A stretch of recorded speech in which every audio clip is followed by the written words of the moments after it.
নমস্কার বন্ধুরা, তোমাদের ঝুমা কুকিং চ্যানেলে অনেক অনেক স্বাগত জানিয়ে আজকে নতুন কোনো রেসিপি নিয়ে এসেছি। আজকে কী রেসিপি নিয়ে এসেছি দেখো, বাটা মাছ নিয়ে এসেছি। দেখো বাজার থেকে আজকে বাটা মাছ নিয়ে এসেছে। এই বাটা মাছটা সর্ষে দিয়ে পোস্ততে ঝাল করবো। চলো সবার প্রথম মাছগুলো কেটে ধুয়ে পরিষ্কার করে নেবো। দেখো মাছগুলো কীভাবে কাটবো সেটা তোমরা দেখতে থাকো। দেখো মাছগুলো এইভাবে কেটে নেবো। আজকের আমার রান্নাটা উনুনেই করবো। দেখো বন্ধুরা, সর্ষে পোস্ততে মাছটা কীভাবে রেসিপিটা রান্না করবো সেটাই তোমরা দেখতে থাকো। দেখো মাছটা কিন্তু দেখতে ছোট, মাছটা বাটা মাছে এমনি স্বাদ আছে, দেখতে ছোট কিন্তু স্বাদ আছে ভালো।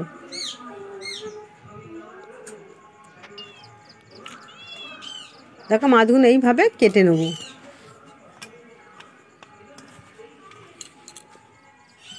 তো বন্ধুরা ভিডিওটা সম্পূর্ণ দেখতে থাকবে, তাহলেই বুঝতে পারবে আমি রেসিপিটা কীভাবে রান্নাটা করলাম।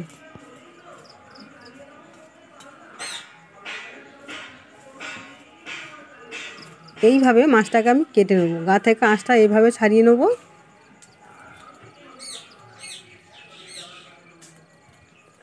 আমরা বাটা মাছ তো অনেক রকমভাবে খাই বন্ধুরা, তা এইভাবে রেসিপিটা তোমরা করে দেখবে কতটা সুন্দর লাগবে খেতে। এইভাবে মাছগুলো সব আমি কেটে ধুয়ে পরিষ্কার করে নেব। একেবারে বেটে নিচ্ছে শিলে বাটনাটা। সর্ষে, কাঁচা লঙ্কা, আমি সাদা সর্ষে নিয়েছি, একটু পোস্ত নিয়েছি, একসঙ্গে এটা বেটে নেব। আমি শিলে বাটনাটা করে নেব, চাইলে তোমরা মিক্সিতে বাটনাটা করে নিতে পারো।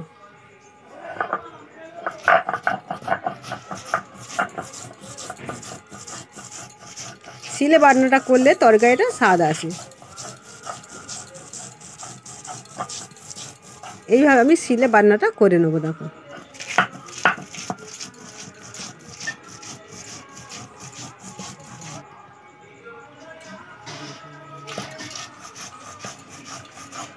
কাঁচা লঙ্কা, সাদা সর্ষে আর পোস্ত আমি একভাবে শিলেতে বেটে নেব।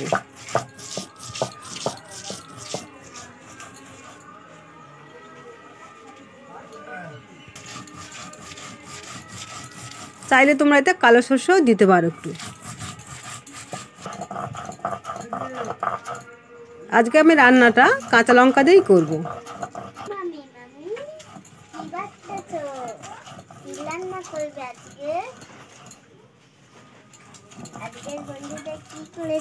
দেখো শিলে বাটনাটা কিভাবে বেটে নিচ্ছে আমি।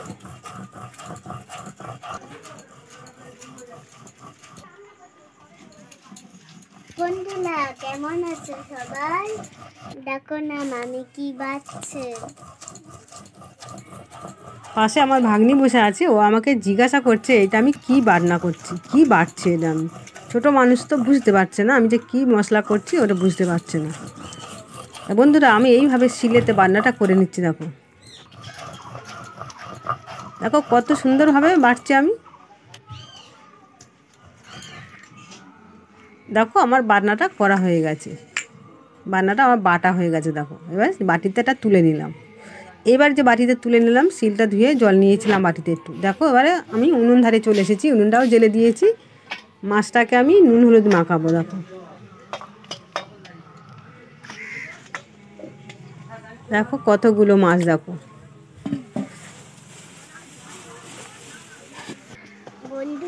এবার নুন দিয়ে দেবো।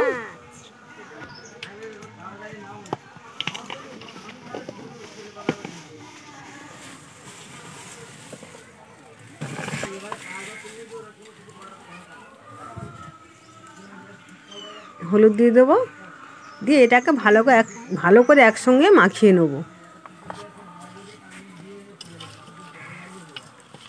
দেখো ভালো করে মাখিয়ে নেবো মাছটাকে। বন্ধুরা এটা যদি কোনো নতুন বন্ধু দেখে থাকো, চ্যানেলটি সাবস্ক্রাইব করে দিয়ে পাশে থেকো।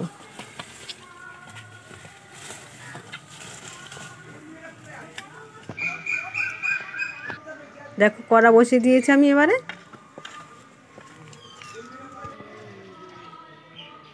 কড়াতে আমি সাদা তেল দিচ্ছি। দেখো আমি সাদা তেলটা কেন ব্যবহার করি, আমি অন্য ভিডিওতে আমি বলে দিয়েছিলাম যে কেন সাদা তেলটা ব্যবহার করি আমি।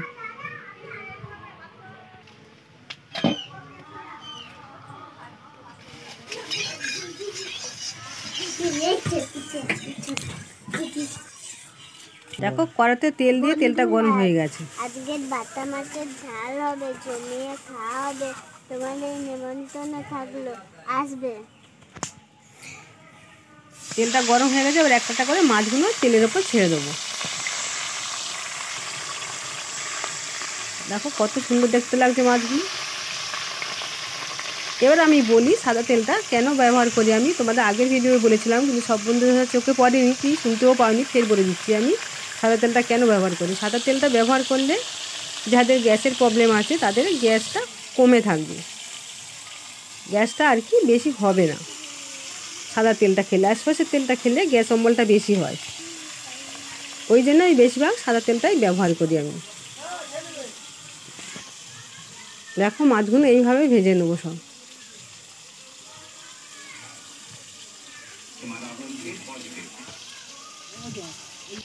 দেখো আজকের উনুনটা খুব সুন্দর জ্বলছে।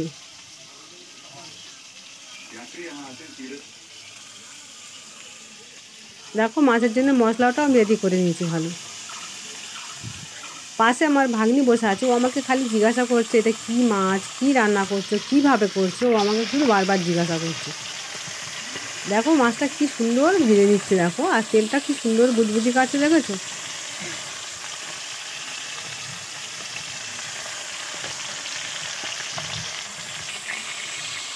এই বাটা মাছটা তোমরা এইভাবে রেসিপিটা করে খাবে, দেখবে কত সুন্দর লাগবে, কতটা সুস্বাদু লাগবে খেতে।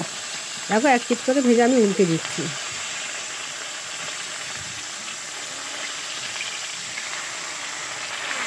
দেখেছো এক পিট করে উল্টে দিলাম, একটু মাছ ভাঙেনি। এই মাছটা ভাজবার সময় তেলটা ভালো করে গরম করে নিলে তাহলে মাছগুলো ভাঙবে না, ঠিক আস্ত থাকবে। দেখেছো মাছটা আমার ভাজা হয়ে গেছে, এবার তুলে নিচ্ছি। দেখো কত সুন্দরভাবে ভেজেছি দেখেছো।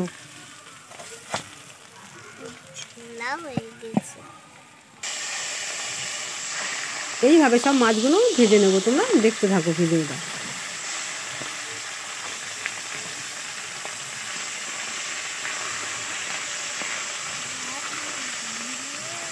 এটা খুবই সহজে রান্না হয়ে যায়, খুবই তাড়াতাড়ি হয়ে যায় রান্নাটা, আর খুব একটা মরিচ মশলাও লাগে না, শুধু কাঁচা লঙ্কা, পোস্ত আর সাদা সর্ষে।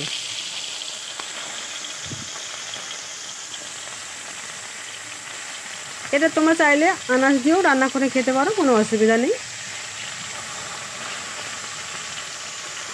দেখো মাছগুলো এক পিট করে ভেজে ফের উল্টে নিলাম। দেখো কি সুন্দরভাবে মাছগুলো ভেজেছি, একটাও মাছ ভাজেনি, একটা মাছ ভাঙেনি। দেখো মাছগুলো ভাজা হয়ে গেছে। এবার কড়াতে তেল দিয়ে তেজপাতা দিলাম দুটো, একটু কালো জিরে দিলাম,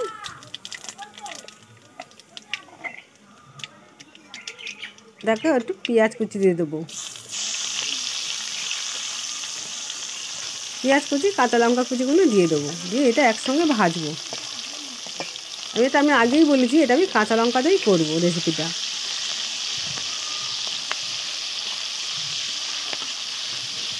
কাঁচা লঙ্কা, পেঁয়াজ, তেজপাতা, কালো জিরে একসঙ্গে ভেজে নেব।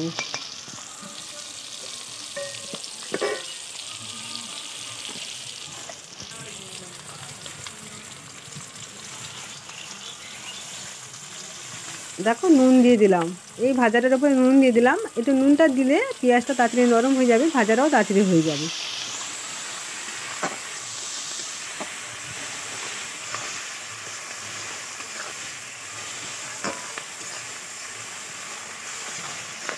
দেখো তো কী সুন্দরভাবে ভেজে নিচ্ছি, তোমরা এইভাবেই বাড়িতে ভেজে নেবে।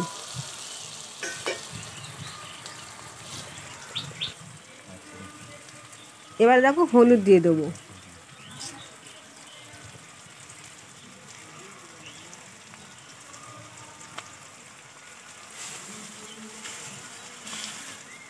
জিরের গুঁড়ো দিয়ে দিলাম, একটু ধনের গুঁড়ো দিয়ে দিলাম, দিয়ে এটা একসঙ্গে ভালো করে নাড়বো।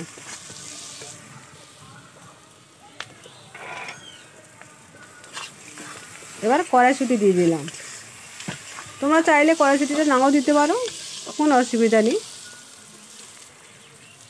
এবার টমেটো কুচিটা দিয়ে দেবো,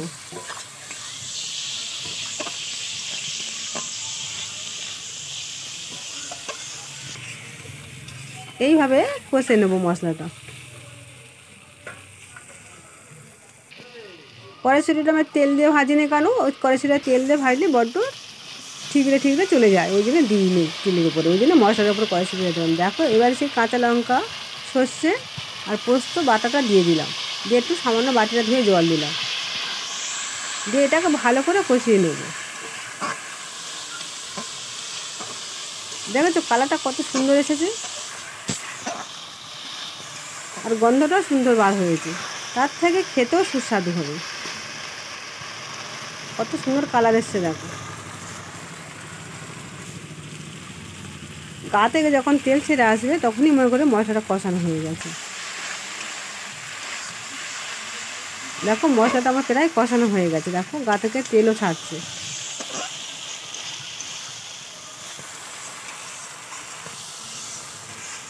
কতটা সুন্দরভাবে কষিয়ে নিচ্ছে দেখেছো। টমেটো গুঁড়ো আমি একটু ঘাটিনি, টমেটো গুঁড়ো ঘেটে দিলে একটু টক টক ভাব আসবে, ওই জন্য টমেটো গুঁড়ো আমি ঘাটিনি।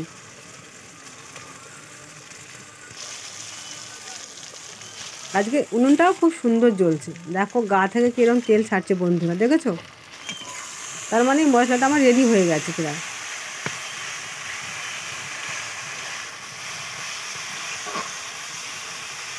দেখো কত সুন্দরভাবে কষে নিচ্ছি দেখো।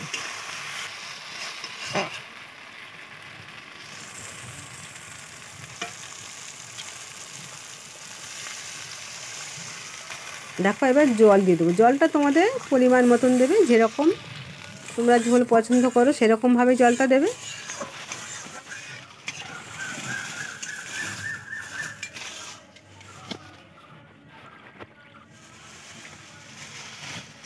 আমি একটু জলটা দিয়ে দিলাম, দেখো ঝোলটা একটু ফুটে যাবে তখনই মাছগুলো দিয়ে দিতে হবে, ভাজা ভাজা মাছগুলো তখনই ছেড়ে দিতে হবে ওই ঝোলের ওপরে। একসঙ্গে ঝোলের সঙ্গে মাছগুলো ভালো করে মিশিয়ে নিতে হবে, নিয়ে একটু ফোটাতে হবে, তবে মাছগুলো ভালো লাগবে খেতে। তোমরা চাইলে তো ধনেপাতাও দিতে পারো। দেখেছো তরকারিটা প্রায় আমার রেডি হয়েছে, তোমার সঙ্গে কথা বলতে বলতে আমার তরকারিটা প্রায় হয়ে গেছে।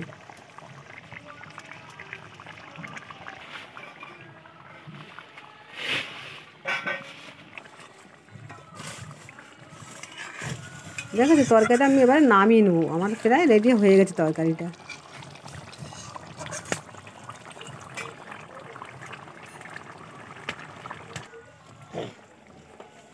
কত তাড়াতাড়ি মাছটা রান্না হয়ে গেল, এবার আমি নামিয়ে নেব।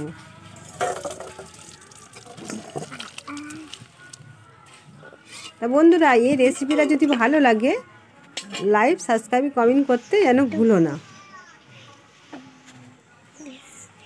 বন্ধুরা এই ভিডিওটা তোমরা অনেক অনেক শেয়ার করে দিও। দেখো কতটা সুন্দরভাবে রান্নাটা করেছি আমি, কতটা সুন্দর দেখতে হয়েছে, তার থেকে সুন্দর খেতেও হয়েছে। আবার কোনো নতুন রেসিপি নিয়ে আসবো, ততক্ষণ তোমরা সুস্থ থাকো।